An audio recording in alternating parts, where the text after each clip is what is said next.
Hey guys, many of you have been asking me for an updated lunchbox video. So today I'm going to show you how to make 3 new lunchbox ideas using leftovers. This is a great way to reduce waste in your fridge because you can use those leftovers to create delicious new lunches. And special thanks to Monbento Lunchboxes for sponsoring and collaborating with me on this video. I'm going to be showing you a selection of their beautifully designed lunch containers and accessories, which will inspire you to reduce waste by using a reusable lunchbox. And for the next 3 months, Monbento is going to be offering a 10% discount off all their products. So just use the coupon code BETH10, and I'll be sure to put all the information in the description below. Okay, let's get to lunch. So you know all that leftover chicken that you might have from a Sunday night dinner? You can put it to good use in some healthier nachos. So for this lunch, we're going to be working with the MB Original box. So just remove the elastic and remove the top, and underneath you'll see the cutlery fits right inside. So the cutlery is an accessory that you can purchase, but it's super handy because it fits right inside the box. Then you will see you'll have 2 separate boxes that you can fill with food. Then it's easier to remove the tops if you release the steam vent. That way you release the seal and it's just easier to remove the top that way. So in the base of the box, I'm going to add some quinoa and bean tortilla chips. I really love the quinoa and bean variety because they just give you a little bit more nutrition than the regular tortilla chips. I'm going to add some of that leftover chicken that I'm just going to shred and put on top. Then we're going to use some low-fat Mexican blend cheese. And then I like to add some of these pickled jalapenos. So you get them usually in the pickle aisle. I love them because they're sweet and spicy at the same time, but they are pretty hot. So I would only use about 3. Then in the small sauce pot, which is also an accessory called the MB Temple, I'm gonna put some diced cherry tomatoes. And then in the other one, I'm gonna put some cilantro leaves. I'm gonna keep these separated because when it comes time to heat the nachos, I don't wanna heat the tomatoes or the cilantro. You can heat your box because the boxes are microwavable safe. Now normally you would have the cover on it and release the steam vent if you had something like pasta that needed a little bit more steam. But with the nachos, because we want our chips to remain crisp, we're not gonna use the top. So in it goes for 45 seconds, and then you can see when it comes out, that cheese is nice and bubbly and melted, and then you can go ahead and put your little diced cherry tomatoes on top, and then finish with a few leaves of cilantro. How good does that look? I would be totally psyched if this was my lunch. In the second box, you can see there's a little snack compartment, and I love to fill that with some of these little banana chocolate chip bites. So this is a great idea to use up that banana that's sitting on your counter that's getting riper by the day, and you don't know what to do with it. So all you're gonna do is mash up that banana, and then you're also gonna add 2 tablespoons of maple syrup, 2 tablespoons of melted coconut oil, and 2 teaspoons of vanilla extract. And then you can whisk that all together until everything is smooth and combined. And then in a smaller little bowl, we're gonna add a 1/4 cup of gluten-free flour. You could also use regular all-purpose flour if you'd like. And then you're also gonna add a 1/4 cup of almond meal, a 1/2 teaspoon of salt, and a 1/2 teaspoon of baking powder. Then you can whisk that all together and then add that to your banana mixture. And then we're also gonna add a 1/3 cup of old-fashioned oatmeal, a 1/3 cup of unsweetened coconut flakes, a 1/4 cup of mini chocolate chips. The mini chocolate chips work really well because these bites are so small. So it's better to have something that's tiny. And a 1/4 cup of dried cherries. The combination of the cherries and the chocolate and the banana is such a great flavor combination. And then the coconut gives it a little bit of a chew. And then using a 1-inch ice cream scoop, you can go ahead and scoop out the dough. And then you can place it in a preheated 350-degree Fahrenheit oven, and you want to bake them for about 17 minutes, just until they start to turn golden brown. And this recipe will get you 35 bites. So this is a great one to make on Sunday because you'll have them to last throughout the week. And then we have this whole other side that we can also fill with another snack.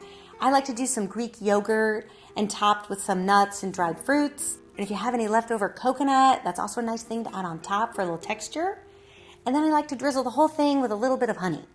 And then you can put the top on and make sure that the silicone cap is closed because that will get you an airtight seal, which will prevent your box from leaking. Then you can stack it all back up, put your cutlery in, then you can put your box in this great accessory bag called the MP Pochette, and then it's a little drawstring, and look how cute is that?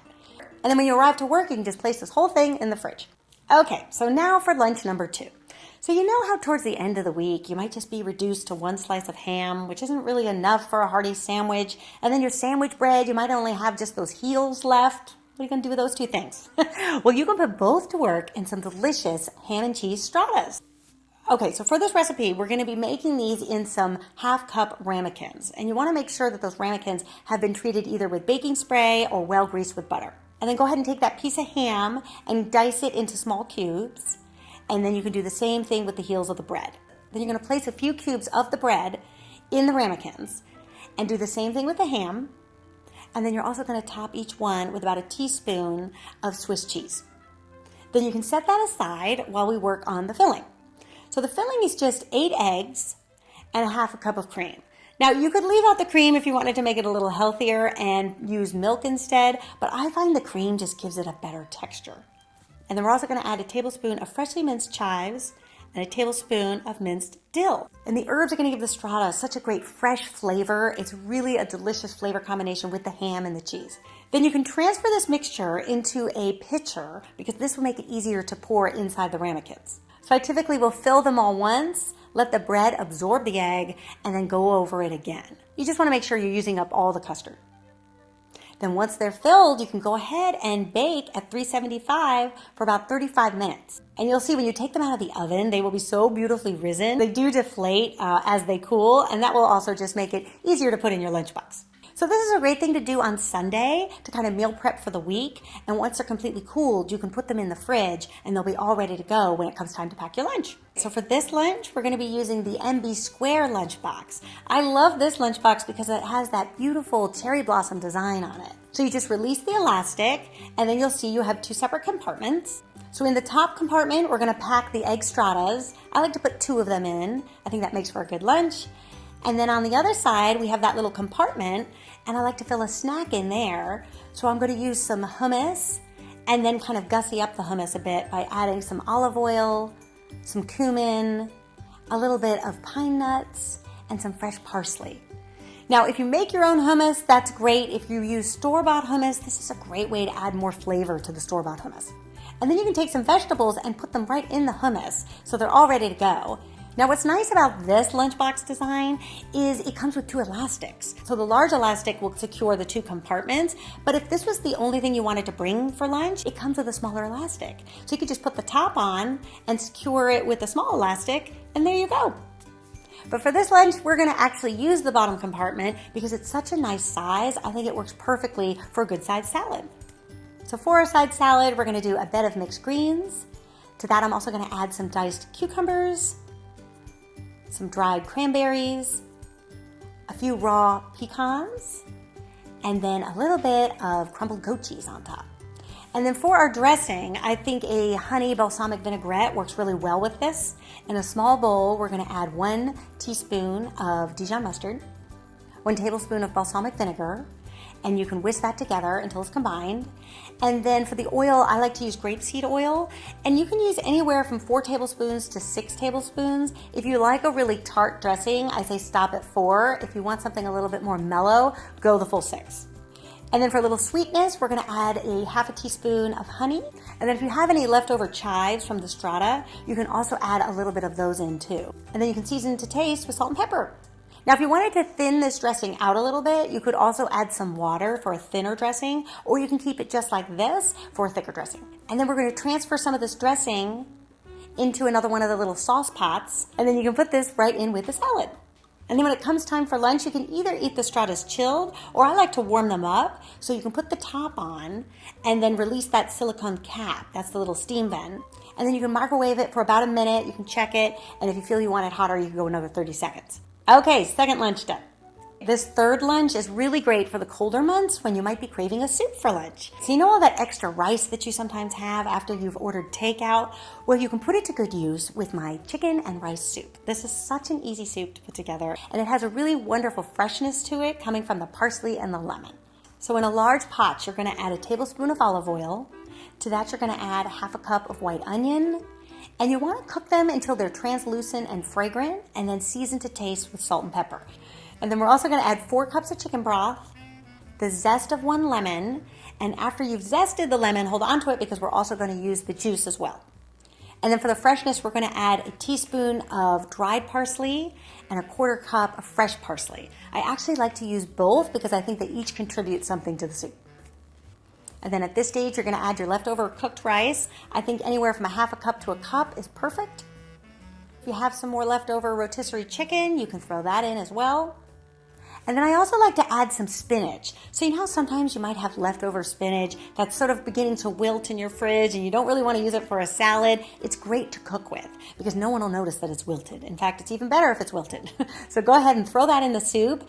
And then you're also going to add a quarter cup of frozen peas. And this makes the most delicious, hearty, fresh soup. And it's actually a really great soup if you feel like you're coming down with something and you just want something to make you feel better. This is the soup for that. So we're going to be putting our soup in the MB Element, which is an insulated food container that will keep your food hot or cold for up to 5 hours. Now before we put our soup in it, we want to put some boiling water in this and let it sit for 30 seconds. If you were using this to hold something cold, you would put cold water. Then before we remove the water, you want to go ahead and press the steam button first. That will release the steam and make it safer to open so you don't burn yourself. So go ahead and find a thirsty plant, put the water in there. Then we can put our soup inside, and I love how wide the mouth is on this container, which makes it really easy to put your soup inside. And then before I put on the lid, I do like to add a little freshly cracked pepper on top, and you can also use the cutlery as well, so you have a spoon. So the cutlery, if you're using it like this, comes with a top to keep it nice and secure. This is another great thing that I love about the accessories, is you can mix and match them with all the products. Well, I hope you guys enjoyed these 3 new lunchbox ideas made from leftovers, and special thanks to Mom Bento for sponsoring and collaborating with me on this video. I hope you guys take advantage of the discount to pick up some new reusable lunchboxes. I think you will enjoy their products as much as I do. All right, you guys, I'll see you back here next time. Until then, bye.